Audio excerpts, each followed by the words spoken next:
Petit cours 101, ici, je viens vous parler de la Vénus. Donc, les besoins relationnels qu'on a individuellement et dans nos relations amoureuses, mais également dans nos relations interpersonnelles. Ici, dans cette carte du ciel, on voit que la Vénus, elle est dans un signe de terre. Donc, à retenir, les signes de terre vont bien avec les signes d'eau et les signes de feu vont bien avec les signes d'air. Donc, ce que ça veut dire ici, c'est que dans cette carte du ciel, la Vénus, elle est dans un signe de Vierge.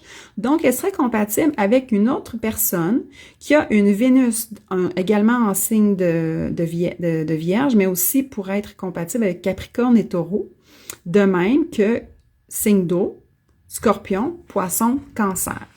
Même chose pour les signes de feu. Donc, si on parle de Lion, si ta Vénus est en Lion, elle serait compatible avec Sagittaire et avec Bélier, mais également avec signes d'air, donc Balance, Verseau et Gémeaux.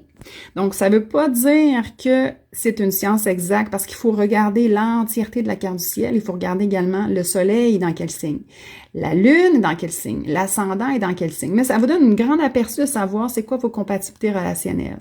Si vous connaissez votre Vénus, dans quel signe elle est, et si vous connaissez en plus la Vénus de votre conjoint ou de votre conjointe, je serais curieuse, écrivez-moi en commentaire et je vais pouvoir vous donner un petit conseil rapide d'affinité, de force, de complémentarité et de défis que vous aurez à vivre dans vos relations.